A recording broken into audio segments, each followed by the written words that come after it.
Yeah, I'm working on other stuff, but I thought I'd just drop this little note about the post-election, about Trump and his election and the things that are going on in the background.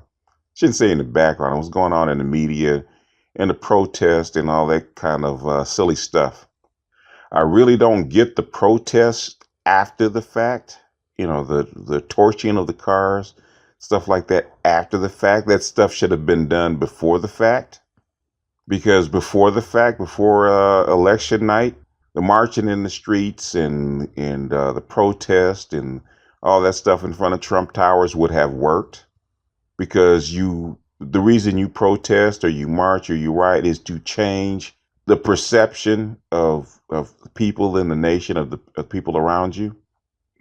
Before Trump was elected, it would have made a difference, but now that he's elected, it's not going to make a difference.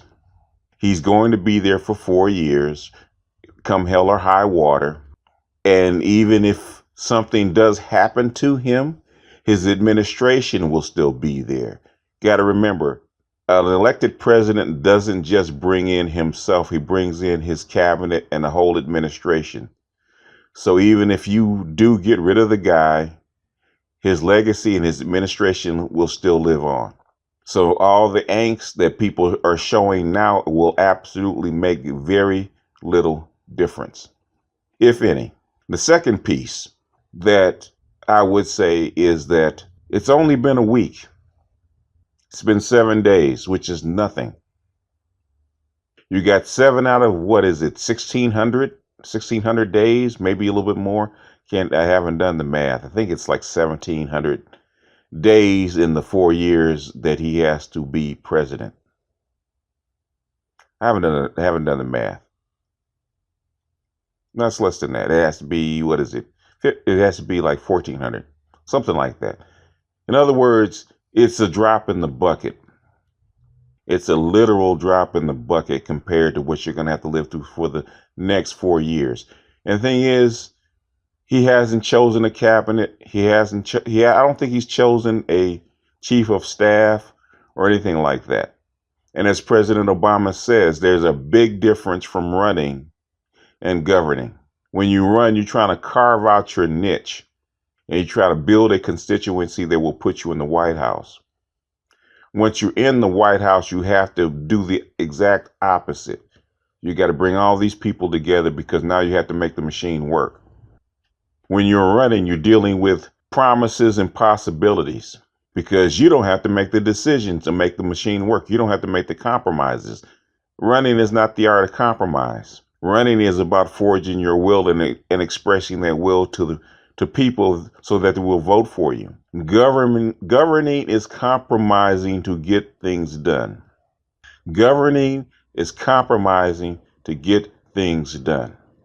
When you're running, you can punish your enemies. You can slay your enemies.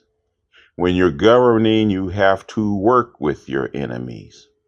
The old saying, keep your friends close and your enemies even closer. That's what governing is about. Last thing, what am I going to do? Well, for the next couple of months, I'm going to take a knee as far as Donald J. Trump is concerned. Because from all I've heard, from all I've seen, from all I've heard, nobody has any idea what he will do as president. He's like the number one draft pick coming out of college. Until you see him on the field or on the court in a pro uniform playing with pro players, you have absolutely no idea what he's going to do. The dude could actually be, he could be rookie of the year. He could be player of the year. He could win the MVP, most valuable player, or he could be a complete bust.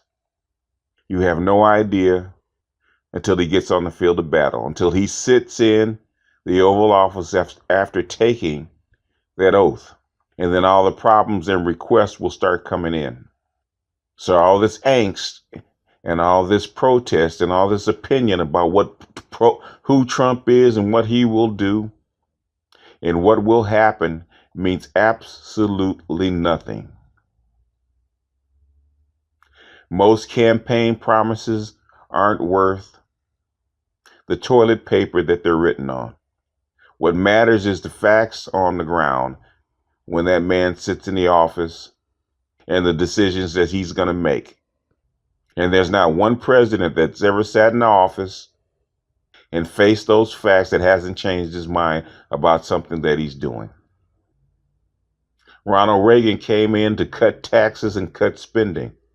A year after he was in office, with the U.S. economy going down into the toilet, he tripled spending and tripled borrowing. In fact, your Social Security system may never recover from Ronald Reagan. And that was damn near 40 years ago. So what am I going to do? Right now, I'm not going to worry about it.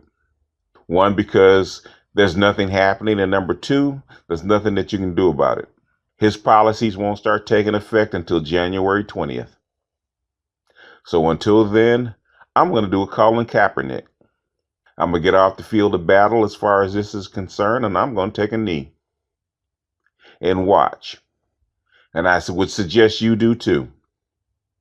Don't worry about the rhetoric. Don't worry about what is said, because at this particular point in time, the man can't make policy until January 20th. And even with that, he's got 400 and some odd people in Congress that he has to compromise with. And on both sides of the aisle, there are a whole bunch of people that do not like Donald J. Trump. He got some work to do. Hell, I might even buy a Kaepernick jersey. Although I'm too old to grow out his fro and rock his fro, but I'm gonna enjoy. I'm gonna take in his advice, and I'm gonna enjoy his style, because he's got the right attitude about it. Take the knee, sit on the sidelines, take care of your business, and don't sweat the small stuff. This is just a short note for all my subs and viewers, male and female. I got some stuff coming up. I got some stuff cooking, some light stuff, some heavy stuff. But hopefully, as always, I hope it's interesting to you. And when you view it, I hope my work makes you think, if nothing else. With that, I'm going to turn over and catch my second half of my 40 winks. And I'll see you guys later. This is BGS out.